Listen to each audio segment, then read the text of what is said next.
अखिल भारतीय घुमंतू सपेरा विकास महासंघ ने समाज के विकास को लेकर कई योजनाएं तैयार की हैं। संघ द्वारा मुख्य तौर से घुमंतू जाति के लोग में शिक्षा को लेकर चिंता व्यक्त की है। इस अवसर पर अखिल भारतीय घुमंतू सपेरा विकास महासंघ के राष्ट्रीय अध्यक्ष विजयपाल नाथ सहित अन्य पदाधिकारी ने कहा कि भारतीय घुमंतू सपेरा विकास महासंघ का मुख्य उद्देश्य समाज के लोगों का उत्थान करना है, जैसे कि समाज में शिक्षा के स्तर को ऊंचा उठाना, युवाओं को रोजगार उपलब्ध कराना इत्यादि है। उन्होंने कहा उनके संगठन को समाज के कुछ लोग बदनाम करने का काम कर रहे हैं, जिनके खिलाफ कानूनी कार्यवाही की जाएगी। उनका संगठन समाज हित को ध्यान में रखते हुए समाज की जनता को ऐसे लोगों से दूर रहने की भी अपील करता है। उन्होंने कहा कि संगठन इस वर्ष एक महासम्मेलन करने जा रहा है, जिसमें संपूर्ण भारत से समाज के लोग हिस्सा लेंगे। क्या नाम है जी आपका? कौन सी एनजीओ से हैं? किस पद पे? मेरा नाम धर्मेंद्र चौहान है। मैं ऑल इंडिया नॉमैडिक सपेरा विकास महाफेडरेशन अखिल भारतीय घुमंतू सपेरा विकास महासंघ का कोषाध्यक्ष हूँ और प्रबंध निदेशक के पद पर हूँ। जो प्रेस वार्ता की है, क्या क्या मुद्दे रहे हैं? आज हम लोगों ने जो प्रेस वार्ता की है, जो हम लोगों का मीटिंग रहा है, वो कुछ समाज के मुद्दों को लेकर रहा है, जिनसे समाज काफ़ी टाइम से वंचित है।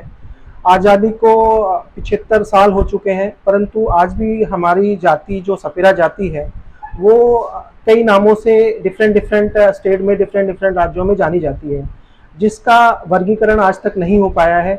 और यही कारण है कि बाकी सब जातियों का उत्थान हुआ है, बट एक हमारी जाति है जिसका कोई उत्थान नहीं हुआ है। क्योंकि मैं बात करूं, हरियाणा में सपेराओं के नाम से जाना जाता है, उत्तर प्रदेश में आज तक सपेरा जाति का नाम ही अंकित नहीं है। मैं राजस्थान में बात करूं तो कानबेलिया है, उत्तर प्रदेश में मध्य प्रदेश में बात करूं तो वहां पे इनको जोगी के नाम से जाना जाता है। तो हमारी जो जाति है उसका सरकार ने ऐसा वर्गीकरण किया है कि वो जाति एक हो ही नहीं पाई है।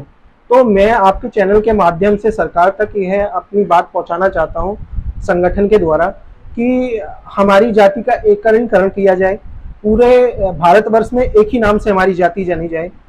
ये हमारा मुख्य उद्देश्य रहा है। दूसरे कई मुद्दे हैं जिस पे हम लोगों ने चर्चा की। शिक्षा के ऊपर हमारा मेजर फोकस है, शिक्षा के ऊपर। देखिए, पढ़ेगा इंडिया तो बढ़ेगा इंडिया। अगर शिक्षा की में वृद्धि होगी तो रोजगार अपने आप उत्पन्न होंगे।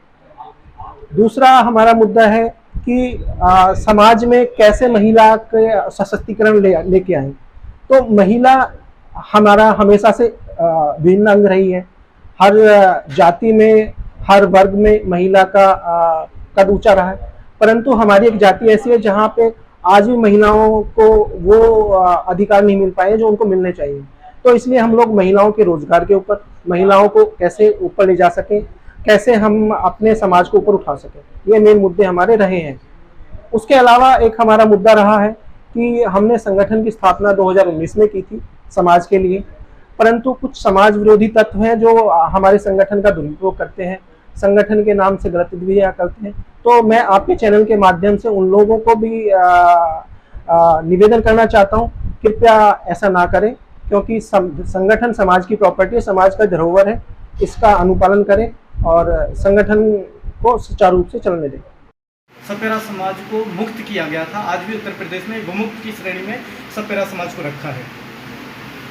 5 साल 16 दिन बाद मुक्त करने का सिर्फ एक ही कारण था कि जब देश की आज़ादी में भारत देश से तमाम वीर शहीद हुए थे, उसी के साथ साथ सपेरा समाज का भी बहुत बड़ा योगदान था।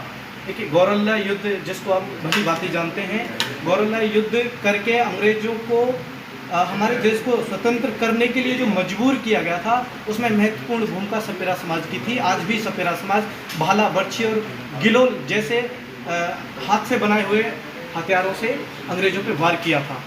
तो मैं भारत सरकार को ये संदेश देना चाहता हूँ कि सपेरे आज भूख की कगार पे हैं, उनको विकास की पंक्ति में आगे जोड़ा जाए।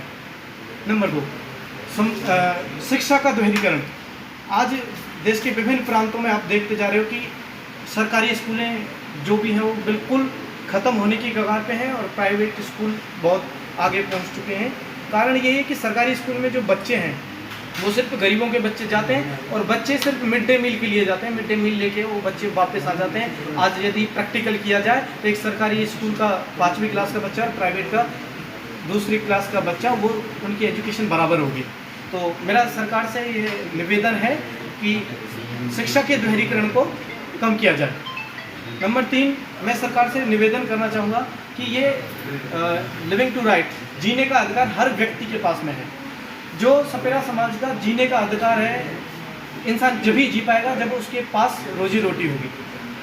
सपेरा समाज की रोजी रोटी सरकार ने छीन ली है और छीनने के बाद में उनको अल्टरनेट कोई भी नहीं दिया, जबकि संविधान में लिखा हुआ है कि यदि आप किसी के जीने के अधिकार को इस तरह से छीनते हो तो आपको उनको दूसरा अल्टरनेट कुछ भी ऐसा रोजगार दिया जाएगा कि वो अपना जीवन यापन कर सकें।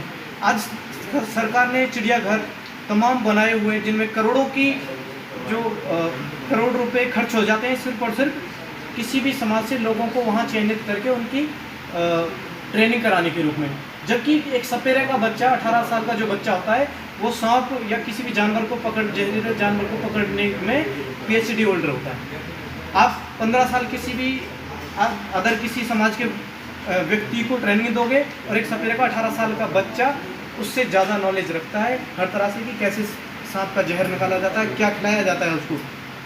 चिड़ियाघर सरकार ने बनाए, उसमें तमाम संख्या में, बहुत सारी संख्या में सांप होते हैं, लेकिन वो जीव मारे जाते हैं सिर्फ इसकी वजह से कि उन जो वहाँ ट्रेनिंग कर रहे हैं, जो लोग वहाँ पे नौकरी करते हैं, उनके पास में वो नॉलेज नहीं है कि कब सांप को क्या खिलाया जाएगा, किसी भी जानवर को कैसे रखा जाएगा। तो ये मेरा निवेदन है कि चिड़ियाघर में खासकर 100% आरक्षण सपेरा समाज को दिया जाए। सपेरा समाज की जो एक कला है, संस्कृत है कि वो बीन बजा के और हर जो भी सभा होती है उसको शुरुआत कराते हैं, लेकिन विकास की पंक्ति में, अंतिम पंक्ति में सपेरा समाज खड़ी है।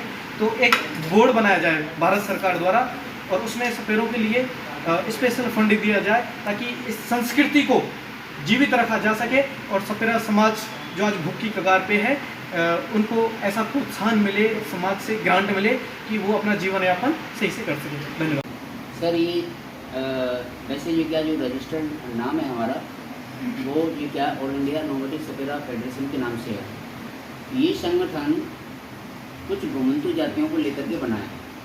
घुमंतु जातियाँ जो अक्सर कर पहले कभी जातियाँ एक स्थान से दूसरे स्थान पर मतलब चलते रहने का काम था। ये लोग स्थायी नहीं रहते थे और चलते रहते थे। अब काफ़ी दिनों से काफ़ी कई सालों से ये लोग अब लोग स्थायी हैं।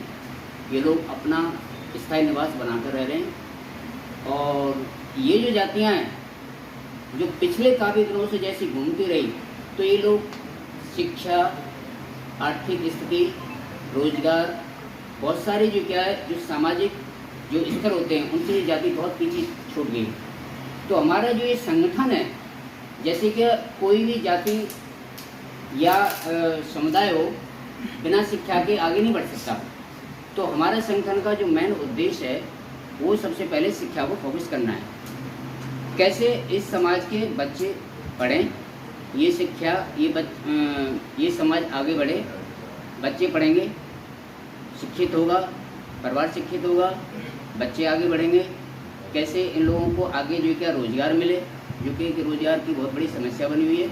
तो खासकर एक शिक्षा को लेकर के ये हमारा संगठन इस पर बहुत विशेष काम कर रहा है। जैसे गांव-गांव में कोचिंग कराना और किताब कॉपी का वितरण करना, ऐसे करके हम लोग कर रहे हैं। और जो क्या है जो क्योंकि ये संगठन है देश के लिए, देश के गरीब लोगों के लिए, तो जो एक समाज हित और देश हित के लिए जो काम होते हैं, जैसे पर्यावरण है और बेटी बचाओ बेटी पढ़ाओ, शिक्षा में महिला सशक्तिकरण है और ये जो क्या जनसंख्या पर नियंत्रण, तो लगभग जो देश हित में जितने भी काम होते हैं लगभग ये हमारे संगठन को सबके लिए काम करता है। तो मैं आपके चैनल के माध्यम से हम लोग कहना चाहते हैं, ये जो घुमंतु जातियाँ हैं जो कि विकास से बहुत पीछे पिछड़ गई है, जो इनकी एक शिक्षा की एक बहुत विशेष ज़रूरत है, इसको लेकर के हम लोग काम कर रहे हैं। और जो अन्य जो समाज है, अन्य जो समाज है या जो भी जो क्या मतलब इस समाज को आगे बढ़ाने के लिए जो भी हो सकता है उसमें हमारा सहयोग करें, उसमें क्या आगे हो सकता है, तो इसके लिए हम लोग आगे काम कर रहे हैं और करते रहेंगे और आगे इस संगठन को हम लोग बढ़ाते रहेंगे। और किसी एनजीओ से कोई सहायता मदद मिली हो? नहीं, अभी तक हम लोग किसी एनजीओ से हमको कोई सहायता नहीं मिली। ये लोग हम ही लोग जो क्या आपस में जो भी हमसे जो हम लोग आपस में लोग फंडिंग करते हैं और समाज के लिए हम लोग काम करते हैं, इस जातियों को लेकर के हम लोग काम करते हैं।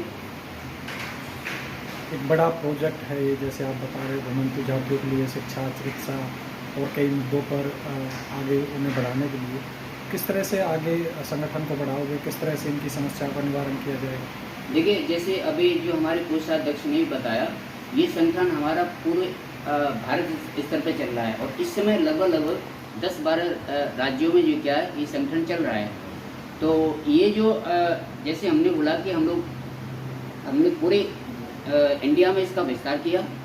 हर प्रदेश में हमारे प्रदेश अध्यक्ष जो हमारे एक संगठन के जो क्या पदाधिकारी है, हर संगठन में हमने एक कमेटी बनाई हुई है प्रदेश स्तर पे, जिले स्तर पे, जो इस समय काम कर रहे हैं, जागरूकता का काम कर रहे हैं, समाज में शिक्षा कैसे आगे बढ़ाए।